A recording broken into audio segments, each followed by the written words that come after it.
শুনলে অবাক হবেন, জাহান্নামীরা অনেক লম্বা এবং যন্ত্রণাদায়ক শাস্তি ভোগ করার পর আল্লাহর কাছে 4টি জিনিস চাইবে, কিন্তু একটিও পূরণ হবে না।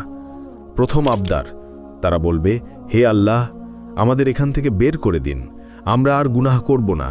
আল্লাহ পরিষ্কারভাবে বলে দেবেন, চুপ, আমার সাথে কথা বলো না। তখন তারা বুঝতে পারবে যে তারা আর কখনো এখান থেকে বের হতে পারবে না। দ্বিতীয় আবদার, তারা জাহান্নামের রক্ষক মালিককে বলবে, আমাদের জন্য আল্লাহর কাছে দোয়া করুন যেন তিনি আমাদের মৃত্যু দেন। মালিক সঙ্গে সঙ্গে উত্তর দেবেন না, 1000 বছর পর বলবেন, তোমরা এখানেই চিরকাল পড়ে থাকো। তৃতীয় আবদার, তারা শাস্তিদাতা ফেরেশতাদের বলবে, অন্তত একদিনের জন্য আমাদের শাস্তি হালকা করে দিন। ফেরেশতারা বলবেন, তোমাদের কাছে কি স্পষ্ট পথ নির্দেশ নিয়ে রাসূলেরা আসেননি? তারা বলবে, হ্যাঁ। ফেরেশতারা তখন বলবেন, তাহলে এখন নিজেরাই প্রার্থনা করো। চতুর্থ আবদার, তারা